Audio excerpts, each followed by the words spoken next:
Good morning, everyone. I'm Chanel J. Wilson, and I'm back for just a couple more stuff with the health bed vlogs. So yesterday I had the opportunity of watching In Our Mother's Garden on Netflix. I'm off work this week, so I've just been resting, doing some of my classes, and then reflecting. And what I appreciate about the video I watched, I didn't even know it had aired. I had been thinking a lot about the Alice Walker book, In Search of Our Mother's Garden. And I've been thinking a lot about the trajectory of my life in regards to both lineages, maternal and paternal lineage.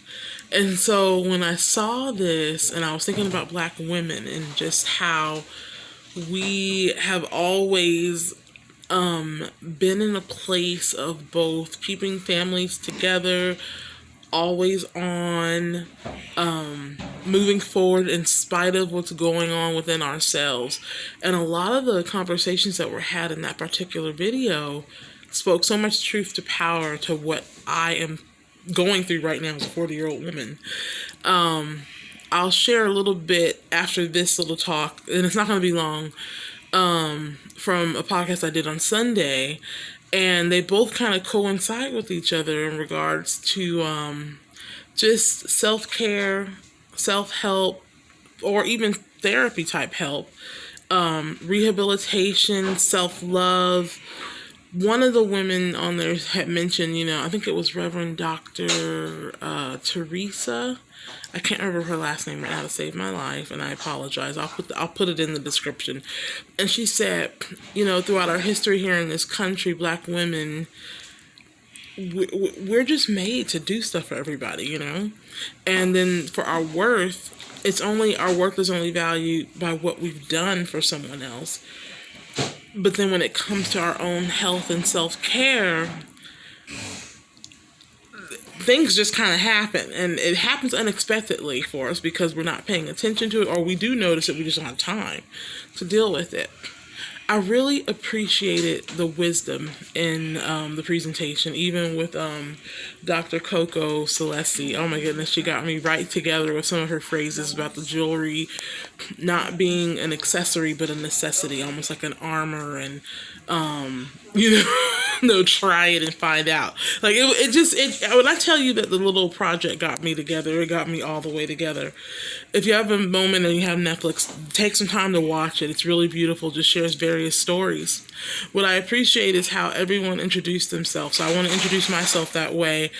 And there's a little intriguing trivia about it as well. So I am Chanel, daughter of Janetta, daughter of Leela, daughter of Georgia, daughter of Leela. And that's my maternal lineage. And then on my paternal side, I am Chanel, daughter of John, son of Clara, daughter of Rebecca, daughter of Clara. So, the coolest part about my lineage is that both my grandmothers are named after their grandmothers. I think that is the coolest thing in the world. And when I look at pictures of them and see their strength, and see just what both of my grandparents endured, and even hearing the stories of my great-grandparents. I knew my great-grandmother, Rebecca. I knew her. She passed when I was 12. And then my mom and my dad, just seeing everybody, and then seeing me. I've been thinking a lot about the word trajectory. And also seeing God's hand in that lineage. And that's kind of what In Our Mother's Garden was about. Now, they focus more on the maternal lineage and just how each woman's story birthed the next one, and how you saw lineage play itself out. I have a relative who I feel like I've heard so many great stories. I never met them, but I feel very close to them based on the stories I've heard about them. And what I always believe is that when it comes to lineage and when it comes to our generations, each generation is trying to get it right in the next phase. And that's what I picked up when I watched the program. There was one girl who said, I can't remember her name, she was Dr. Brittany, I believe that's her name. And she said she's able to take a sabbatical from her job and still get paid. And she goes, her family doesn't know anything about that life, as far as they've always been taught you gotta work and you gotta work hard. self-care is very important. And like I said in my other podcasts on the healthcare, the health bed blogs, being your own health advocate, I would work and my legs would be swollen at the end of the day, or I'd be sweating and not paying attention to my diabetes. There was one story where they talked about how the mom was like the matriarch of the family, and then when she got sick, it impacted everybody, So I feel like we're the generation, and even, I know it's been starting in the previous generation, to get certain things right, especially with our health, and looking at the trajectory of our life. Earlier this morning when I got up, I was thinking about decisions I've made, both in my past, present, and I was like, oh, I wonder if I did it this way, what would have happened? And then I looked at my child and I said, wait a minute. Had it gone any other direction, my baby wouldn't be here. And I love my child. Like, the way he and I interact, I don't know what life would be like. I don't know what life was like before he came, if that makes sense. Like, every time I see him, I know he's supposed to be here. And I know everything I've been through was for the journey that he and I are having even right now.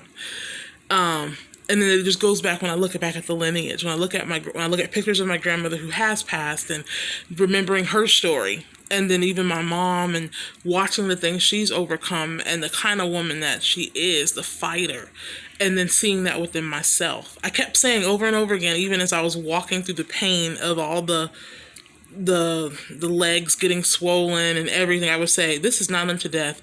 Or something in my spirit would say, I'm not dying like this. I would say that. I was like, I'm not dying like this. Something has to change. I believe in speaking truth to power. I believe in speaking things. The word of God, it says, speak things. What is it? I'm paraphrasing it. You speak it. You basically, as not as though they are. And I just keep coming back to that word, trajectory. There's a movie called Sliding Doors, and in that movie, the girl, it's Gwyneth Paltrow, and there's an emphasis, a place in her life where she either misses the bus or she catches it. And as a result, her life goes one direction and then it goes a different direction. And as you're watching all the good things happen when it goes the other direction, you're thinking, oh, it's a good thing she did catch that door. And then when you get to the end of the movie, sorry, spoiler if you haven't seen it, we realize, oh, wait a minute, maybe that's not the best, outcome. We never know why things happen. And I all day I've been rejoicing because the entire time I broke my leg, I was like, why in the heck did I break my leg? Why in the heck did this happen? And today, I know why. So we could find the block in my heart. Even though some things are hard, and yesterday was a very hard day for me, because I'm basically I'm in the middle of an overhaul, so it feels a little overwhelming sometimes. Not that I'm craving the old stuff. I don't ever want to have an angiogram again or a triple bypass or whatever the other types of bypasses. So I'm definitely sold out as far as we're going straight healthy. This is heal or die mode. I wrote a song called Heal or Die a long time ago to let myself know you have to make a decision in life. You're either going to heal or die. My stepmom always says, in regards to getting older, she says, look, you only got one option. You're either going to keep living and get older, and you already know what the other option is. And when she said that, that made me stop tripping off of age, turning, 40 and getting up there. And to also consider it a blessing to get up there, so to speak. So overall, this is definitely heal or die mode. And that's okay. You know the phrase ride or die? Yeah, this is heal or die. Make the choice. Healing is a choice, and that's what I'm learning. And so even though yesterday was a little hard, I had to cry. My mom had to rub my back. That's how bad it got. I woke up with some victory. I woke up with knowing that even though everything is a big unknown in regards to the process, because this is a new territory, I know I'm headed in the right direction. And the trajectory of my life in regards to breaking my leg, even though that was the most painful experience I think I've had to date, I'm so grateful that it happened.